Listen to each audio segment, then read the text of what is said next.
What's going on, UFC fans? We're going to talk about all things UFC 288. Let's get right down to business. Okay, the card opened up with Kron Gracie versus Charles Jourdain, and oh my God, Kron Gracie, what in the absolute fuck was that? He was scooting around after him. What were you doing the last 3 years, bro? What were you doing? He looked absolutely terrible, and if I'm Dana White, I don't know if I'm giving him another fight. That could be the last we ever see of Kron Gracie. That performance was an absolute abomination. But Charles Jourdain, like I said in some of my other videos, is a really tough fighter. And he was a lot more calculated in this fight. He was still throwing his jumping knees and crazy wild stuff, but it was a little more subdued, and that's what got him the victory. A clear, 30-27 on all the judges' scorecard. Great job, Charles. And Kron Gracie, oh my God, you shouldn't be embarrassed. That was a horrible performance, especially after you had 3 years to work on your striking. He had no answers for Charles Jourdain at all. Absolutely horrible. And then we go to the next fight, Movsar Evloev versus Diego Lopes. Diego Lopes lost no stock at all in this fight. He actually had Evloev in a lot of trouble with that submission. I think it was a heel hook that he had on him.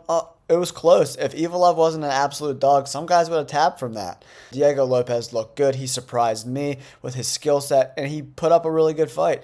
I don't think anyone thought this fight was going to go to the distance. So Lopes, kudos to you, bro. And I'm really excited to see him fight again. And I don't know what's next for Movsar Evloev. I would love to see them run back that Bryce Mitchell fight. I think, Bryce Mitchell could have some answers for him on the ground because Bryce Mitchell's ground game is a lot better than Lopez's.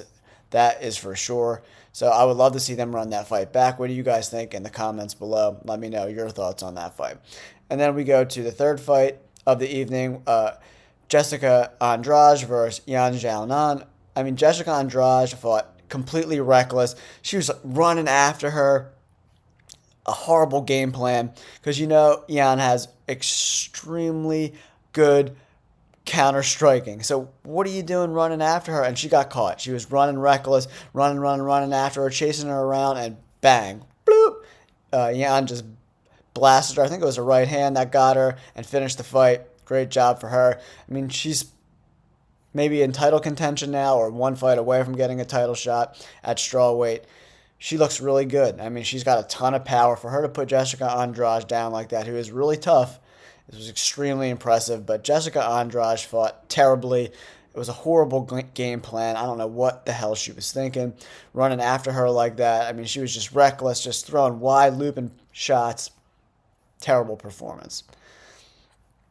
And then we go to the co-main event of the evening, Gilbert Burns versus Belal Muhammad. Belal Muhammad got the unanimous decision victory, but I think there was like 3 minutes left in the first round, and Gilbert Burns just completely blew out that shoulder.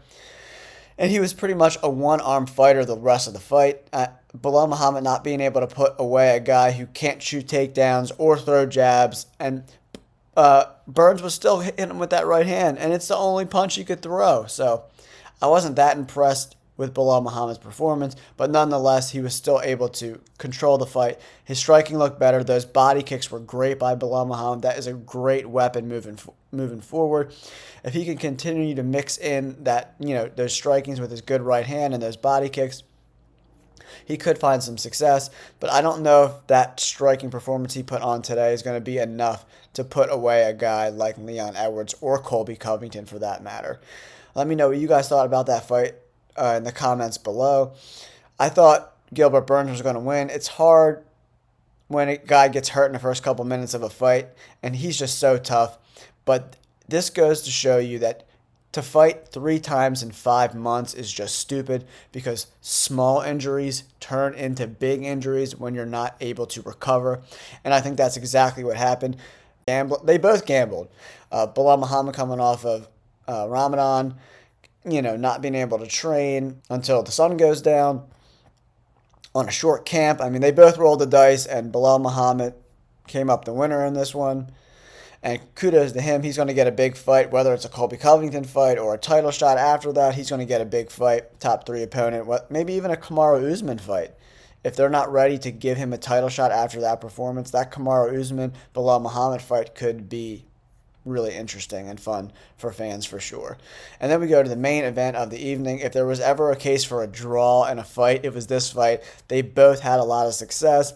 I think Aljamain Sterling's ground game really surprised Henry Cejudo, but Cejudo's a dog, man. He's got great leg kicks, great power, but Aljamain Sterling was just a little bit too much. Two of the judges scored it for Aljamain Sterling, and one of them scored it for Henry Cejudo in this fight.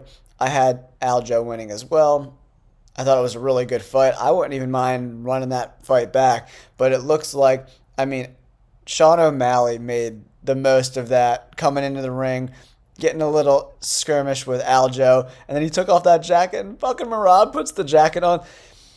I think after fighting's over, we got to get a Merab and Aljo sitcom, dude, like straight Lethal Weapon style, because they are absolutely hilarious. Merab is so fucking funny, and Aljo is hilarious as well. Those two together are just great.